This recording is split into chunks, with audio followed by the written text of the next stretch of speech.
नमस्कार। Decoding astro सूत्राज में आपका स्वागत है। मित्रों, हम जानते हैं कि हम ट्रांजिट ऑफ सैटर्न की जो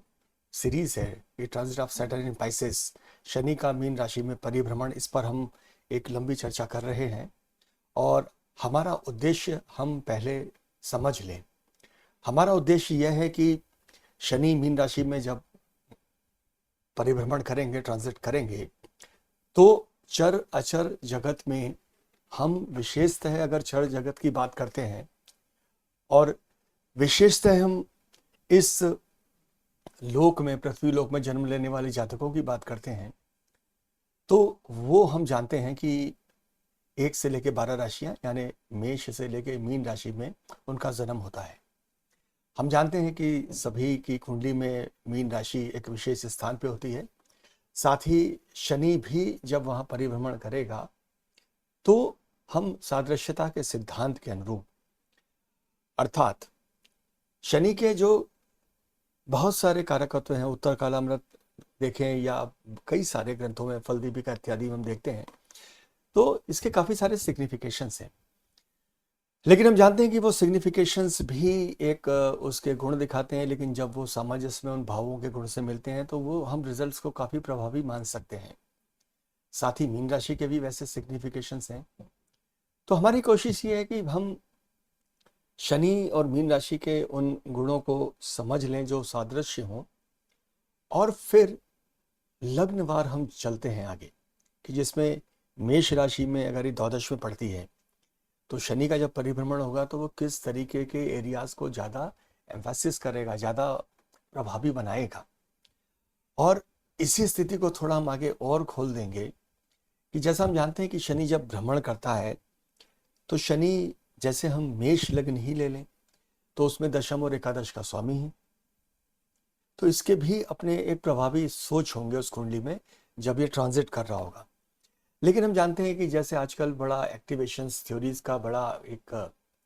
जोर है, लेकिन हम ये मानते हैं कि ट्रिगरिंग, यानी कि कहीं भी जाके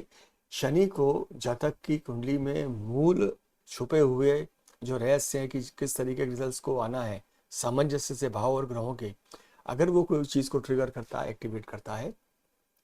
तो वो उसकी जो रूलरशिप है और उसका जो एक नैसर्गिक वहाँ गुण माना गया है, उसके हिसाब से हम कोशिश करेंगे समझने की कि शनि किस तरीके से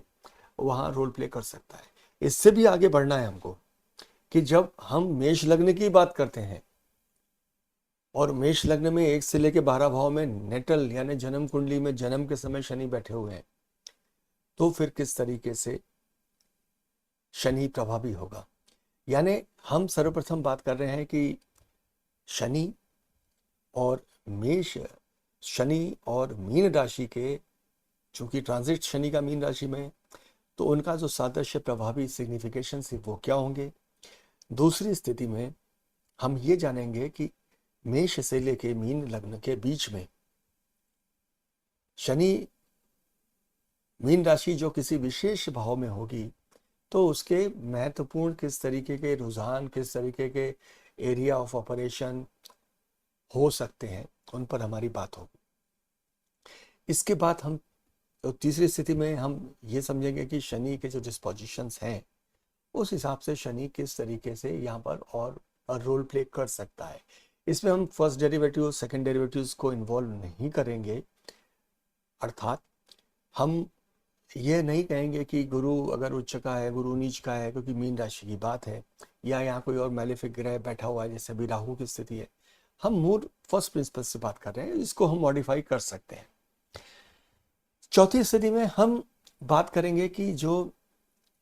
नेटल हॉरोस्कोप में मेष लग्न शनि का परिभ्रमण द्वादश भाव मीन राशि से, लेकिन मूल पत्रिका में 1 से 12 भाव में शनि कहाँ बैठा है, हम उस स्थिति पर बात करेंगे। तो ये हमारी एक प्रस्तावना थी, this was the entry point, कि हम किस तरीके से इस चीज़ को समझेंगे। और हमारा उद्देश्य यह है कि जो सामान्य जन इस चीज़ को जानना चाहते हैं, और जो जानना चाहते हैं वो कहीं ना कहीं ज्योतिष की समझ रखते हैं, और मेरे कई सारे ज्योतिष साथी जो अपकमिंग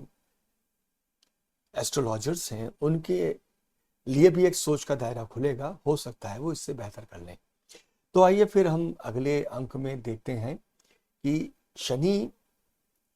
के ग्रहों से संबंध कैसे होते हैं, तथा शनि स्पेसिफिक 1 से 12 भाव में अगर होता है तो किस तरीके के उसके एसओपी के लिए स्टैंडर्ड ऑपरेशन प्रोसेसेस होते हैं, उसको हम समझेंगे। और आप हमारे साथ बने रहें, और अच्छा लगे तो आप इस वीडियो को लाइक करें, और कुछ इसमें महत्वपूर्ण नोट्स हो सकते हैं उन्हें आप समझें, लेकिन कुछ आपको अगर लगता है सुझाव तो उसके लिए भी आपका स्वागत है। धन्यवाद।